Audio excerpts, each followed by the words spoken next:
ఈరోజు మనము దోశలోకి చేసుకునే పల్లీల చట్నీ లేదా పుట్నాల చట్నీని ఎలా తయారు చేయాలో చూద్దాము. Welcome back to తిరగమాతలు.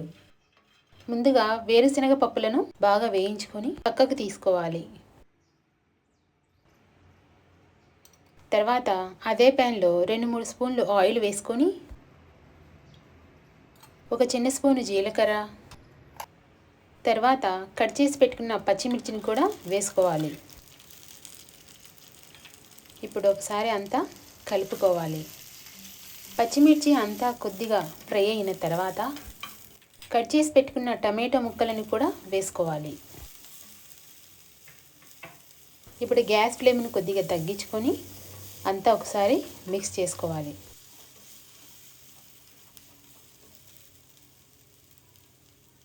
తర్వాత కట్ చేసి పెట్టుకున్న ఉల్లిపాయ ముక్కలను కూడా వేసుకోవాలి.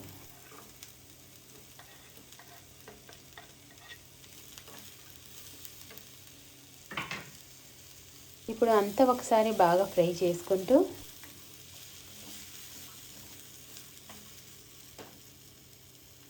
టేస్ట్కు తగినంత సాల్ట్ యాడ్ చేసుకోవాలి.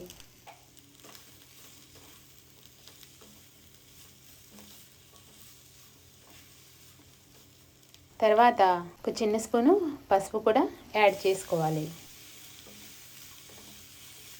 ఇప్పుడు అన్నీ నూనెలో మగ్గుతూ ఉన్నప్పుడు కొద్దిగా నీళ్లు కూడా పోసి అన్నీ మిక్స్ చేసుకోవాలి.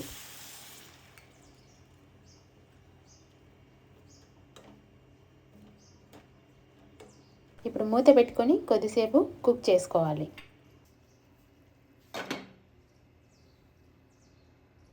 తర్వాత మూత తీసుకొని అన్నీ ఉడికినాయా లేదా అని చెక్ చేసుకొని ఉడికిన తర్వాత గ్యాస్ బంద్ చేసుకోవాలి. ఒక మిక్సీ జారులో వేయించుకొని పొట్టు తీసుకున్న వేరుశనగ పప్పులను వేసుకొని మిక్సీ చేసుకోవాలి.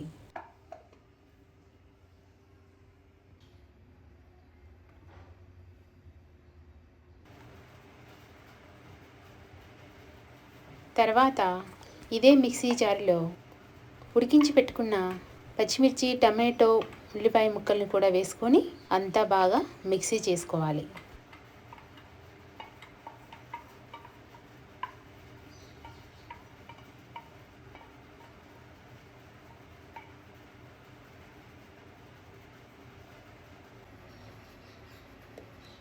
ఇప్పుడు మిక్సీ చేసుకున్న ఈ చట్నీకి తిరగమాత పెట్టుకోవాలి. గ్యాస్పై తిరగమాత కోసం చిన్న ప్యాన్ పెట్టుకొని దానిలో 2 స్పూన్స్ ఆయిల్ వేసుకొని కొద్దిగా ఆవాలు, ఒక ఎండుమిర్చి, కొద్దిగా కరివేపాకును కూడా వేసుకొని బాగా ఫ్రై చేసుకొని ఈ తిరగమాతను అంతా చట్నీ పైన వేసుకోవాలి.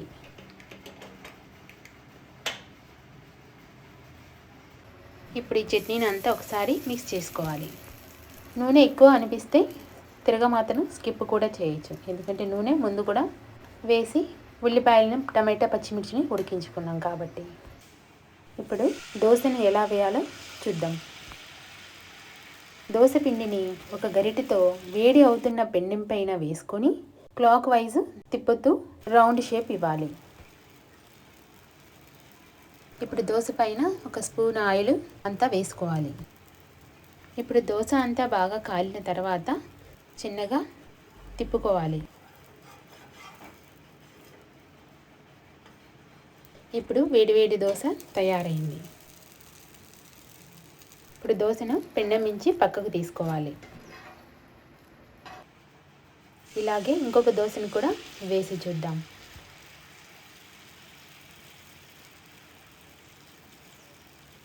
చిన్న టిప్పు, పాత పిండం మీద దోశలు లేయటానికి ఉల్లిపాయను మధ్యలో కట్ చేసి వేడి పిండం పైన ఒక స్పూన్ ఆయిల్ వేసుకొని ఉల్లిపాయతో దుద్దటం వల్ల దోశలు బాగా వస్తాయి.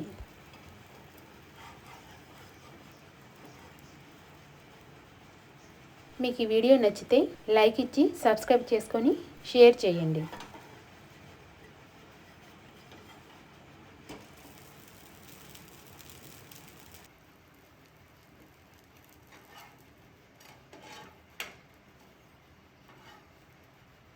చాలా రుచికరమైన పల్లీల చట్నీతో పాటు వేడివేడి దోశలు కూడా తయారైనవి.